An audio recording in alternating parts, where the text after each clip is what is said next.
Hello, this is Laura Workla. I'm Sewing Genius on YouTube.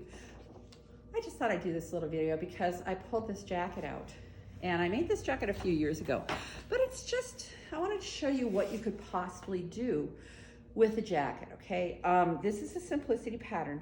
This fabric right here really makes me think a lot about Marimekko, which is a Finnish company, and my background is Finnish because I'm Laura Workla, very Finnish last name. And I'm now living where I grew up in northern Wisconsin, so there are a lot more Finns around here. So anyway, I was with my friend Netta. Hi Netta, if you see this video. I miss you dearly. She lives in Boston. And this jacket, if I remember right, it's a simplicity pattern. I will look it up and put it in the comments on this video or the description on the video. So you can look it up for yourself. I ended up, because I'm a large woman, you know, I'm like, well, I used to be 5'10", but time has shrunk me down. This would not have fit me if I hadn't made it bigger. But you can make patterns, you can grade patterns bigger, especially when they're multi-size. You can actually draw out and connect all the lines at the corners and everything like that, and then mimic the shape and the distance between lines. If you ever want to learn that, I can show you how to do that, okay? So I made this jacket and I closed it with these giant snaps, which are just wonderful. And then later on, I added this one here because it would flap open. But it's actually amazingly warm. And one reason it's warm is that I finished it, I put it on, and I used to live in Boston, and I walked over, it was the fall. I found the fabric in the summer, but I had to buy it when I saw it. And so I was walking over to Whole Foods, which was about a block from my shop, to get something to eat. And the wind kind of went through this fleece. It's not the highest quality fleece. It's not Polartec. It's not Baum fleece, which is BAU, Baum Textiles. It's, you know, Joann's fleece, you know, but I just loved the pattern. I mean, look at that. Isn't that fun? I have people stop me all the time and compliment this coat. And it's getting all peeled and everything like that, but I don't care. I still wear it. So I decided to add a windproof fleece lining to this, okay? So I'm also going to show you one more thing before I show you the lining. Take this off and show you the lining. Is that this had pockets that were inseam pockets, okay? And then you took and put the pocket in there and sewed around the pocket on the inside so it was sewn to the front. So the front of the coat and the pocket with the inseam pocket made the pocket. But it was like really far back to use, and I didn't like that. So I took that off, sewed the seam shut, and I decided to do a welted pocket. And it was much better because it's like kind of maybe a third of the way to the front, center front, maybe halfway to the center front.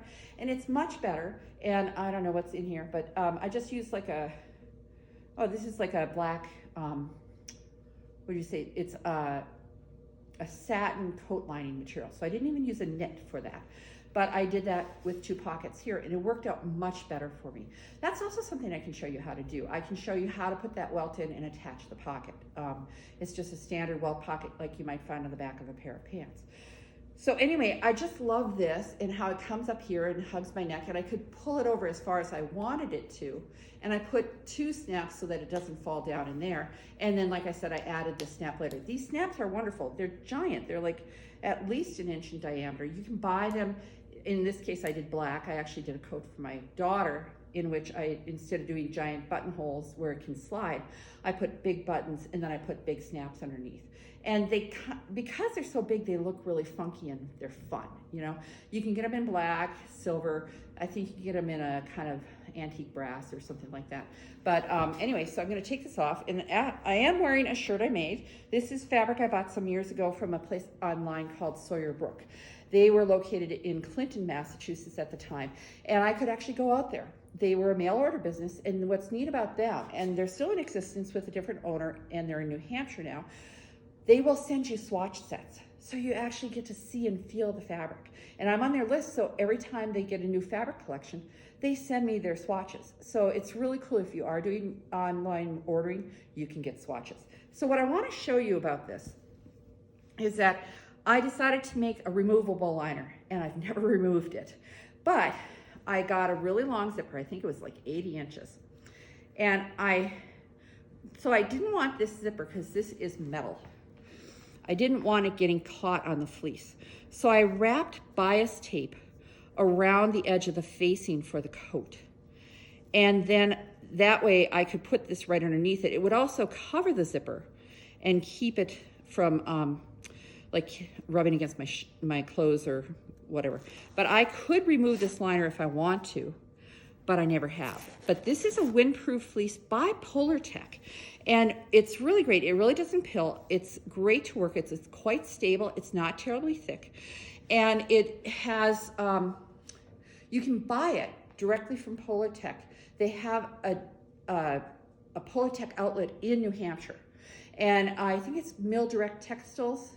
And so you can look it up, and you can choose to buy by the roll, you can choose to buy by the yard. And they also have a wonderful swatch box that's every little square is the same size in this box, and it's all labeled, and you can feel what they have there, and they have a lot of variety of items, and I've bought quite a bit of fleece from them. So, so anyway, what I wanted to show you is that I could teach you how to do that. What you have to do here is that you have to take your pattern and remove the facing from the regular coat pattern. I just used the pattern for the front and the back and the sleeves. And then you have to add a seam allowance so that way you can have that overlap. So that's something I can teach you how to do too. And then I just had the sleeves go all the way down. Because it's fleece, it sticks to itself. So I did not put any kind of snaps to secure this, because I don't have it coming up and down even though it's fleece. So anyway, I just wanted to show you this jacket, which I really love. I made it, I don't know how many years ago, probably 4 or 5 years ago. It was before COVID, so we know it was at least 3 years ago. And it's just been a really great jacket. And I would make this pattern again.